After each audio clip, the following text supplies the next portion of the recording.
আপনার পেজ ঠিক আছে কিনা এখন চেক করুন। প্রথমে থ্রি ডটে ক্লিক করুন, এরপর নিচে স্ক্রল ডাউন করুন, এখানে দেখুন হেল্প অ্যান্ড সাপোর্ট ক্লিক করুন, অ্যাকাউন্ট স্ট্যাটাস ক্লিক করুন। সব গ্রিন চিহ্ন দেখলে আপনি বুঝুন সব ঠিক আছে। এখানে আইডি, পেজ, গ্রুপ সব কিছু দেখাবে, সবগুলো গ্রিন চিহ্ন কিনা সব চেক করে নেবেন। আবার ব্যাক গেলাম, এবার দেখুন সাপোর্ট ইনবক্স, এটি চেক করুন। এখানে দুটো অপশন আছে, রিপোর্ট এবং অ্যালার্ট, এই দুটি ঠিক আছে কিনা সেটি চেক করে নিন। এবার ব্যাগে থ্রি ডটে ক্লিক করুন, আবার প্রোফাইল ক্লিক করুন, থ্রি ডট প্রোফাইল স্ট্যাটাস। এখানে দেখুন সবগুলো অ্যাক্টিভ আছে কিনা, তাহলে ঠিক আছে। ব্যাগ আসলাম, ব্যাগ এসে প্রোফাইল ড্যাশবোর্ড, এখানে প্রোফাইল আবার ক্লিক করুন। এখানে দেখুন এগুলো গ্রিন চিহ্ন আছে কিনা।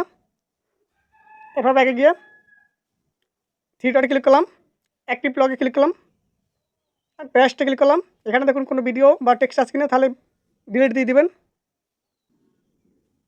আবার ব্যাগে গেলাম, এখানে প্রোফাইল ক্লিক করলাম, এখানে নিচে দেখুন ভিডিওতে ক্লিক করলাম। এর কর্নার দেখুন নিডস রিভিউ, এখানে কোনো ভিডিও আছে কিনা, থাকলে ডিলিট দিয়ে দিবেন। ধন্যবাদ।